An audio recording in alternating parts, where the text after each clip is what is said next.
¿o no? ¿O se cortó en ese momento? En la segunda, después de la caída de las Torres Gemelas, de pronto el señor Bush empezó a tener una tirria terrible contra Saddam Hussein, y lo que se trató de hacer en este segundo intento por por tumbar a Saddam Hussein es que hubo una queja de que había fábricas de armas químicas ocultas, o sea, de manera clandestina en Irak. Fueron los especialistas de las Naciones Unidas a Irak durante todo el 2002, 2003, y lo que dijeron fue, ya revisamos hasta abajo de las piedras y no encontramos ninguna fábrica.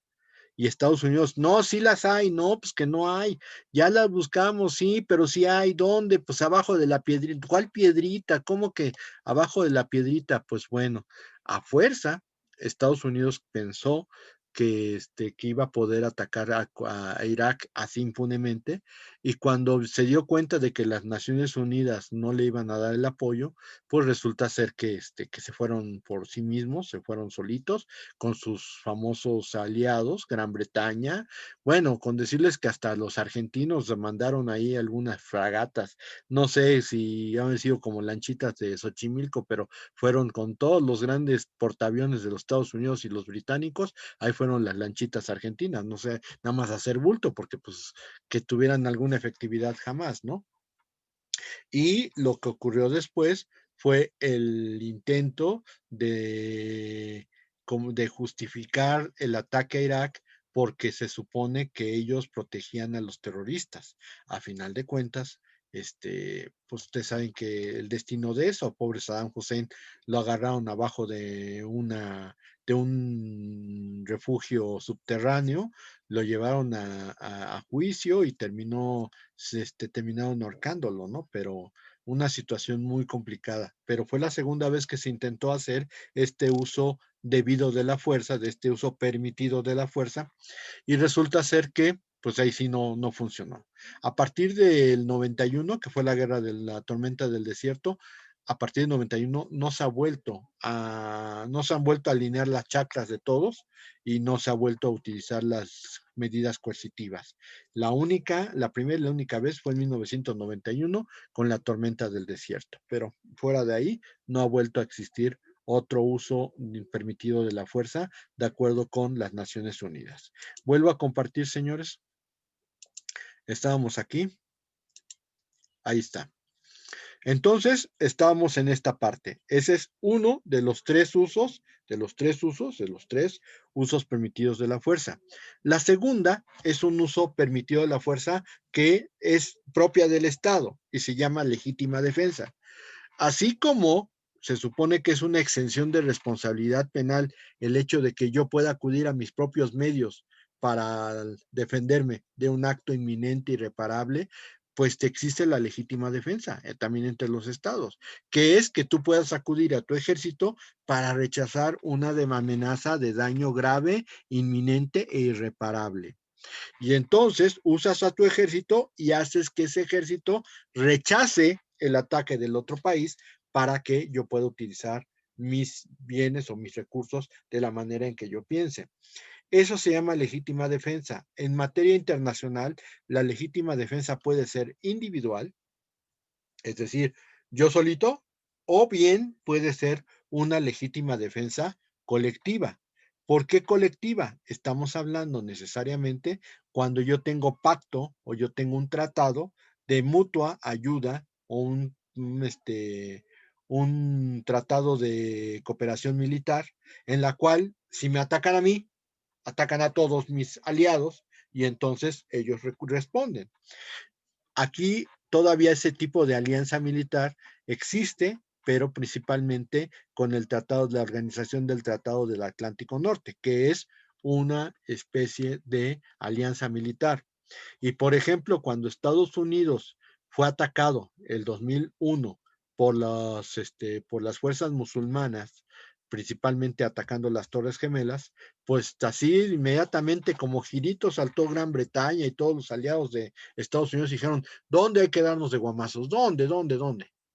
Y Desgraciadamente, siguieron los lineamientos de legítima defensa que estableció el presidente Bush, que incluso hizo una defecio con la legítima defensa, porque él dijo que iba a pedirle a sus colaboradores, a sus países aliados, que ejercieran una legítima defensa preventiva, porque según él, no les iban a volver a tirar otro edificio.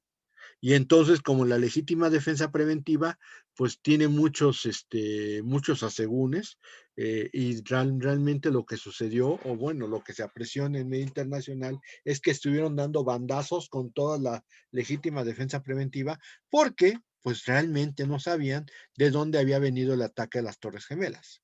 Oh, sí, ya después Osama Bin Laden dijo, sí, yo las fui a tirar y jajaja, yo nada más quería que se quemaran un poquito, cuando se cayeron dijeron, esto es justicia divina. Ese tipo de comentarios fueron los que se encontraron en Al Qaeda con Osama Bin Laden, pero definitivamente Osama Bin Laden no era ni con mucho la persona más terrible que ha existido como terrorista. Entonces, la verdad es que fue una situación muy excepcional. Y esta última, pues puede parecer absurda, pero existe en la Carta de las Naciones Unidas. ¿Y cuánto tiene la Carta de las Naciones Unidas? A ver, Aram, ¿cuándo se creó?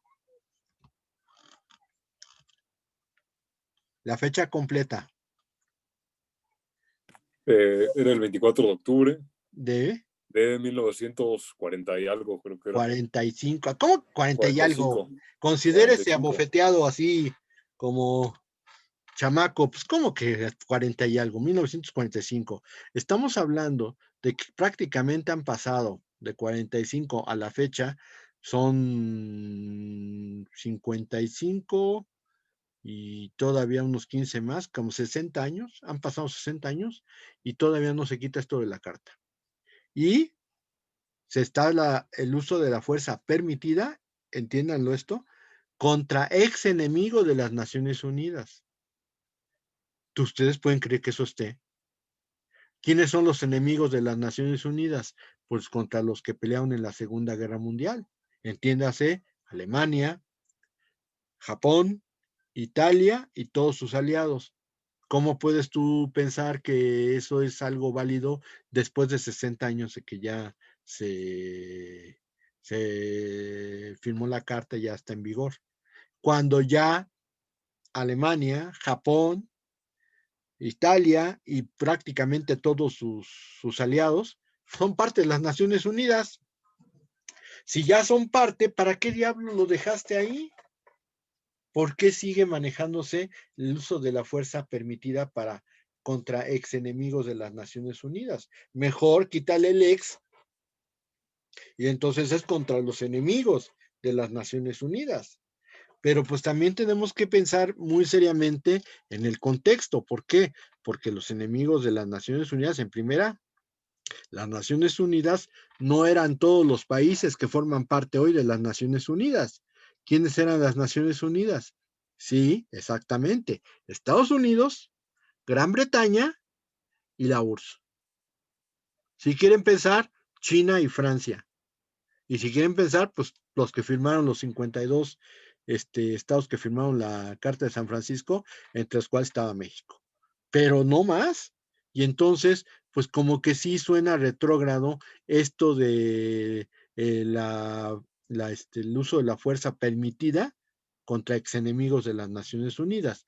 Como que estuviéramos pensando que vamos a estar que Alemania se va a venir con todo o a Italia se va a volver a rearmar y Japón va a hacer lo suyo y nos van a dar todos un susto cuando ellos forman parte de las Naciones Unidas. Lamentablemente, dentro de esta situación de desigualdad que existe en el medio internacional, pues yo siempre lo he comentado, lamentablemente estaríamos hablando de que estos países, Alemania, Japón, Italia, jamás, aunque tengan la importancia que tengan, jamás podrán ser parte del Consejo de Seguridad, mucho menos miembros permanentes, a pesar de su importancia mundial. Pero ya estamos hablando de hace más de 60 años Entonces deberíamos de estar considerando otra cosa, que ya las condiciones del mundo son distintas y la primera muestra de buena fe sería que la propia ONU, por medio de los países que tienen el voto calificado en el Consejo de Seguridad, quitaran esto de la carta. Pero la carta, como no se ha reformado desde que se firmó, ya, bueno, y sí se ha reformado, pero se ha reformado en cosas que no tiene ninguna razón de ser, pues sigue existiendo con esta mención que es la verdad lamentable, lamentable. Pero pues esa es la situación con el uso de permitido de la fuerza. Otro punto que es muy importante para el estado de preguerra, pues es el desarme. El desarme, pues fue una preocupación. Hay que recordar que después del Tratado de Versalles, los alemanes se empezaron a rearmar, aun cuando tenían ciertas restricciones, pero ya en estos momentos la Sociedad de Naciones era una verdadera coladera, no nadie le hacía caso a la Sociedad de Naciones, se rearmaron y formaron la Segunda Guerra Mundial. La verdad es que se rearmaron muy bien y la verdad también es que tal vez con un poquito más de suerte, otra cosa hubiera pasado si los alemanes hubieran tenido un poco más de cosmovisión. Pero lamentablemente a partir de la Segunda Guerra Mundial, pues quedaron como dos potencias muy fuertes después de la Segunda Guerra Mundial, se llamaban Estados Unidos y la URSS. Gran Bretaña quedó muy dañada, Francia quedó muy dañada, pues ya no podemos hablar de China porque China hasta ahorita está empezando a emerger, pero cuando terminó la Segunda Guerra Mundial surgió la problemática llamada la Guerra Fría. ¿Y por qué se llamó la Guerra Fría? Porque los estados estaban casi en un estado semieterno de estado de preguerra. Y lamentablemente, el problema es que las únicas dos potencias que emergieron de la Segunda Guerra Mundial para el controlar al mundo fue la URSS y Estados Unidos, y los dos tenían armas nucleares. La primera que lo utilizó pues fue Estados Unidos, los bombardeos a Hiroshima y Nagasaki, pero posteriormente la URSS ya también la tuvo, y entonces la Guerra Fría fue tan importante que en algún momento todos pensaban que iba a haber un estallido nuclear, porque los dos tenían armas nucleares y se sabía que había una animadversión de uno con el otro. Estados Unidos con esa posición de que tenían que ser este, el país más poderoso del mundo y no debía de permitir que el socialismo permeara porque se consideraba que el socialismo era una latente bomba de tiempo en el sentido de que se iban a perder las libertades individuales de las que de tanta defensa hace en este caso los Estados Unidos. Bueno, pero pasó el tiempo y en los años 80 la URSS ya no podía seguir sosteniendo esta guerra fría, ya no podía seguir manejando un arsenal. ¿Por qué? Porque la situación de la URSS se volvió todavía más compleja en el punto de que ya no había la posibilidad cierta de seguir manteniendo la guerra armamentista, porque ya prácticamente le echaron a perder toda la economía rusa y técnicamente ya no tenían ni qué comer. Sí, ganaban las Olimpiadas, pero ganaban las Olimpiadas como un fin propagandístico. La realidad es que durante la segunda mitad de la década de los 80, de 1985 a 1989, que se acabó, se cayó el muro de Berlín, técnicamente la URSS, Polonia, todos los países socialistas que tantas muestras de fortaleza dieron en las Olimpiadas durante esos años, pues ya no tenían ni qué comer. Y entonces llegó la perestroika y que era un cambio de paradigma, ya no íbamos a tener necesariamente un sistema comunista, sino que íbamos a cambiarlo completamente. Se volvió todo un problema para la URSS tener las armas nucleares y entonces surge en la contienda por las armas en los Estados Unidos y los Estados Unidos pues como su negocio era hacer armas, pues incluso hasta fomentaron el uso de las armas estadounidenses, principalmente en conflictos armados. Actualmente existe hasta un tratado para que los estados que producen armas tengan un poquito más de control sobre a quién le venden las armas. que no sea nada más porque me estás dando dinero que yo te venda todo lo que tú quieras, sino que haya un control respecto de cómo se van a vender las armas y no se puedan hacer una proliferación artificial de armas a países que no son definitivamente muy estables y que puedan utilizar esas armas contra otros. En eso están las cosas.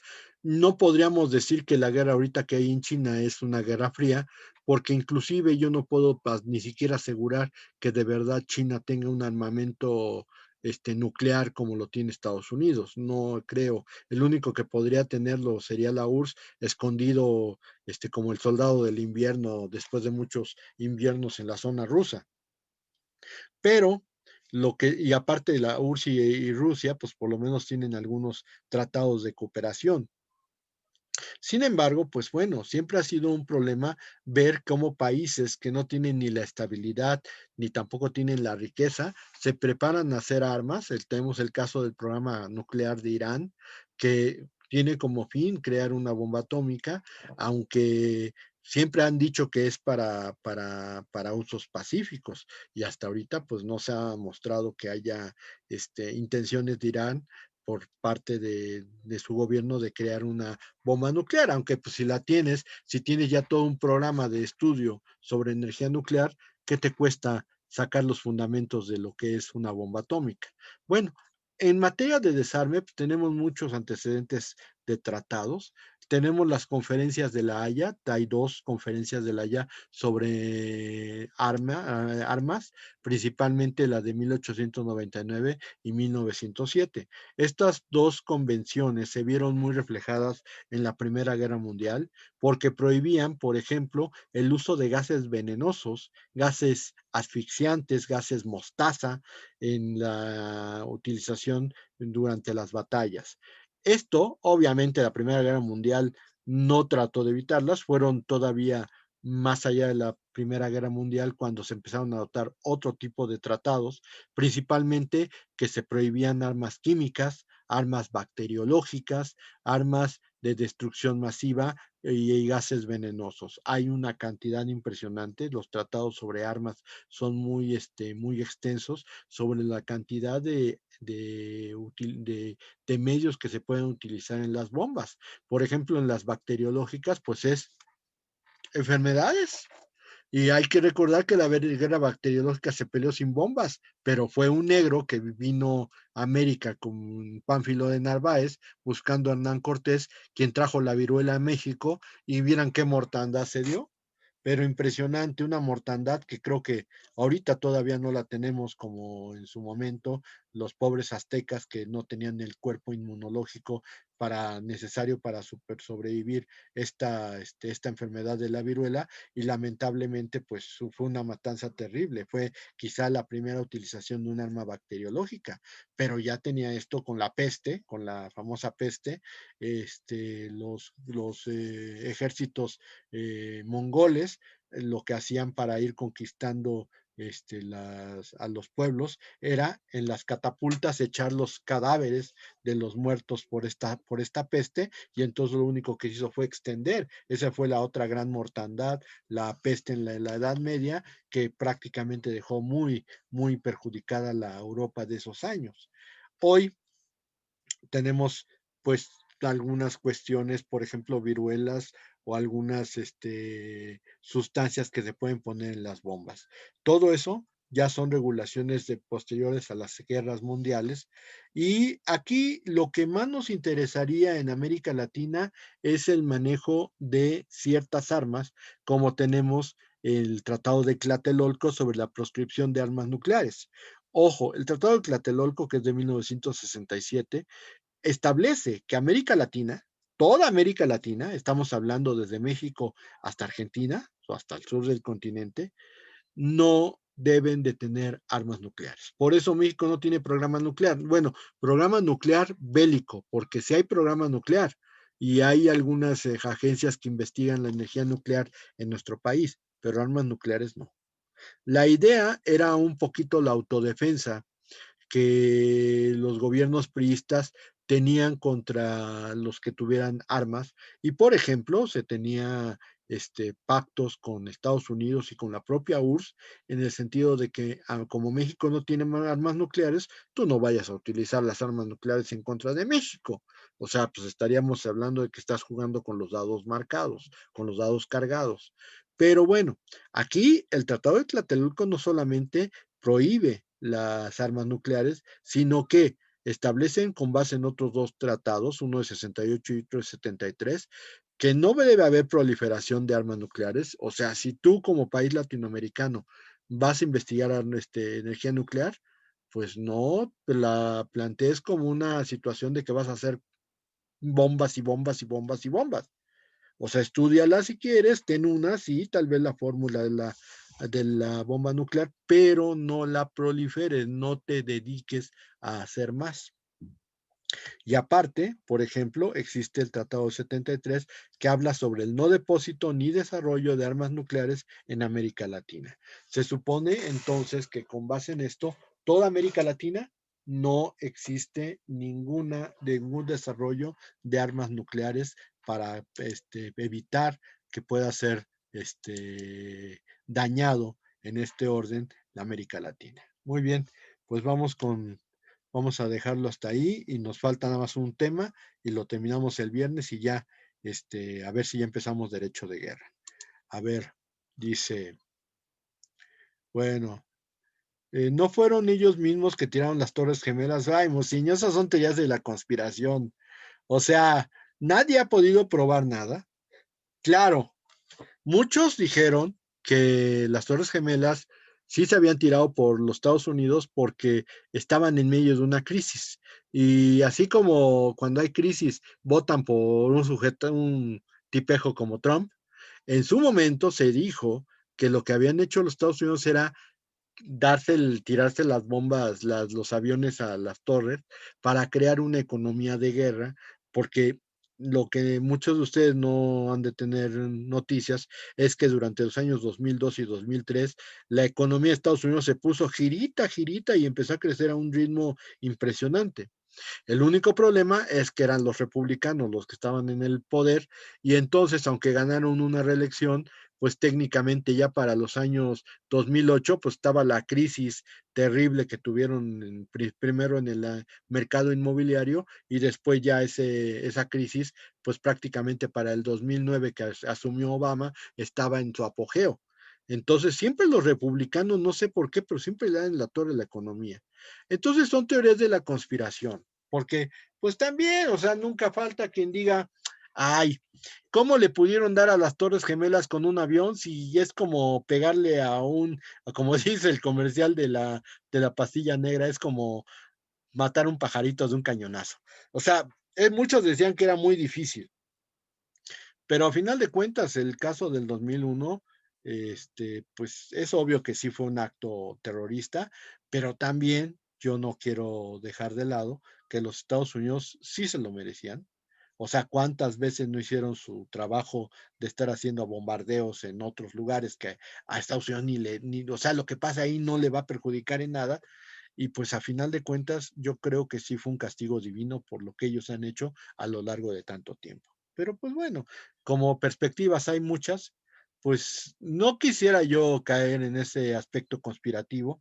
Esa es una situación. Es como también si dijéramos que los que estuvieron el 6 de enero en el Capitolio, pues eran verdaderos patriotas. Pues es claro que no. Pero bueno, ahí está la situación en cuanto a eso. Son teorías de conspiración y así como esas, le puedo contar como 40, ¿no? Pero no creo que las hayan tumbado ellos. Ya estaban en planes de ser derrumbadas para construir otro centro. Pues sí, pero las habían derrumbado sin la gente, mijo.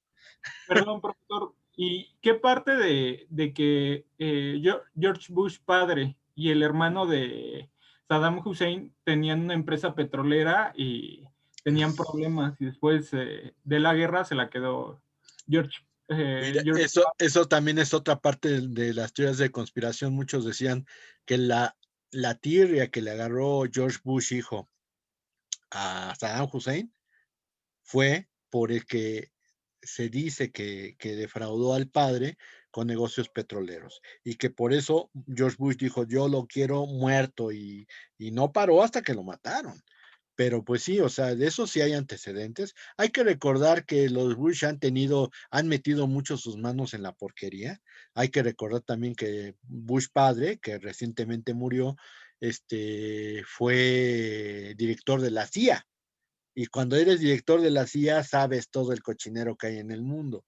Entonces, pues la verdad es que no es otra cosa más que también teorías de conspiración. Hay posibilidades. Pero lo de que si fueran a construir otro centro, pues sí, lo hubieran tirado, pero pues no con la gente. O sea, la gente qué culpa tenía. Eso sí, pero Pues bueno. fue lo mismo que en Pearl Harbor, sabían durante una semana antes que iba a haber el ataque y no lo impidieron Ah, porque necesitaban un motivo para guerra. Fue lo pues mismo acá, necesitaban un motivo para la guerra y culparon a otros. bueno, ahí yo no se culpó a, a Osama Bin Laden nomás de Oquis, porque déjeme decirle, está muy bien documentado en Al Qaeda que le hicieron una entrevista propiamente cuando se iba cayendo las torres y él, en compañía de todos sus cabecillas, él dijo, nosotros nada más queríamos pegarle a las torres y que se quemaran unos pisos. Pero cuando se cayó la torre dijimos, Alá nos ha ayudado. O sea, sí había intenciones, ahí sí no hay ni vuelta de hoja, pero bueno, ahí les digo, son teorías conspirativas, dice. Ok, Yáñez Pimentel dice, el examen que mencionó hace rato será un final para como los exámenes del CEA o es heterogéneo, es heterogéneo. Ahí sí es heterogéneo. Del 12 es el último examen que van a tener, pero va a ser heterogéneo. Así que, y ahora sí, no va a ser como que usted solito se aviente la bronca, sino que ahora sí todos van a tener que ayudar. Vamos a ver qué tal salen. ¿Ok? ¿Podría explicar la obligación positiva y la negativa del uso de la fuerza, por favor? Bueno, dijimos, el uso de la fuerza está permitida en ciertos casos, pero está prohibida, lo cual implica una doble obligación. La obligación positiva es que si usted tiene un conflicto donde va a utilizar la fuerza, su obligación positiva es acuda a los medios pacíficos de solución de controversias. O sea, la que usted guste. El chiste es que lo resuelva para que no se vaya a generar una guerra. Y obviamente la obligación negativa es usted, aunque tenga la razón, porque pues, todos vamos a decir que tenemos la razón, ahí tenemos que acudir a la jurisdicción o al arbitraje para que nos den la razón a nosotros. Pero aún con eso, usted no puede hacer uso de la fuerza y mucho menos amenazar con la fuerza. O sea, no puede mandarle bombazos, pero incluso no puede ni siquiera amenazar con los bombazos.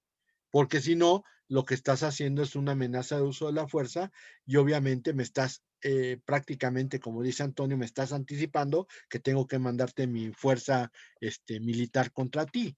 Y eso no es buena idea, eso no es buena idea. La situación sería que vamos a tratar de solucionar las cosas conforme a los medios pacíficos y pues si pierdo, pues tendré que perder, si gano, tendré que ganar, pero no es de que tome la decisión yo. Si hay una diferencia en el mundo actual, a diferencia del antiguo, es que la sociedad se desarrolló más y ya no estamos en la época en la cual pues los prestados podían decir, me vale gorro y te voy a hacer la guerra. Aquí la situación es que existen medios que van a ayudar a que no se llegue a eso. Digamos que la guerra nunca será lo mejor, pero antes los países pues no tenían ni organización internacional, no tenían corte penal internacional, digo, corte internacional de justicia, no existían los organismos regionales que tenemos ahora, y entonces la única forma en que reclaman sus conflictos era con guerra. Lamentablemente sí, pero era con eso. Entonces no se podía esperar más. ¿Ok? Ok, bueno, no sé si con eso ya le quedó claro. Es García Rodríguez, ok, bueno. Entonces, pues sí, esa es la situación. Obvio, ya no puedes hacer la guerra nomás porque tus pantalones nomás porque se te hincharon las amígdalas. No, tendríamos que pensar que la guerra debe estar muy bien justificada y debe ser un acto en el cual no haya solución. Pero ya con las condiciones que han pasado en la sociedad internacional, pues vamos, llegar a la guerra es un caso muy extremo, que tampoco se puede evitar, pero que en la medida de lo posible, los estados deben de hacer lo necesario para no llegar a ese uso. ¿Ok? Muy bien. Pues me quedan 4 minutos. Nos queda un tema nada más, lo de la intervención. Pero pues, si alguien quiere preguntar alguna otra cosa. ¿Todo bien? Ok, muy bien. Pues entonces el viernes yo creo que terminamos este tema y nos dedicamos ya al derecho de guerra. El derecho de guerra lo vamos a ver, sí, es muy interesante, pero lo vamos a ver, pero ya no sería parte del último examen, que es el heterogéneo, que sería el lunes. Y lo que hay que entregar son sus trabajos. Hay que entregar sus trabajos. Ya la de la 11 también ya está arriba. Lo que voy a hacer es permite aguantárselos hasta el martes, y entonces lo más seguro es que los últimos trabajos, que sería el cuestionario 12 y la actividad 12, serían para entregarlo a más tardar el miércoles que entra. ¿Ok? ¿Estamos? Muy bien. Bueno, pues cuídense mucho. ¿Vamos a llegar a la unidad 13? Sí. Vamos a verla, pero no la voy a examinar. La vamos a ver, porque si tenemos tiempo, pues ¿por qué no? Pero la verdad es que no la voy a examinar. Yo me voy a quedar hasta aquí, y la unidad 13, digamos que es el adendum, pero sí la vamos a terminar de ver. Y con eso terminaríamos el curso. ¡Qué felicidad!, ¿no? Entonces es la situación. ¿Ok? Bueno. ¿Alguna otra pregunta más? ¿No? ¿No? Ok, muy bien. Entonces, niños, nos vemos el día viernes. Cuídense mucho y aquí estamos el viernes. Bye, bye. Vale, profesor, muchísimas gracias. Buenas tardes. Hasta luego. Gracias, profesor. Gracias. Gracias, Hasta profe. luego. Hasta luego.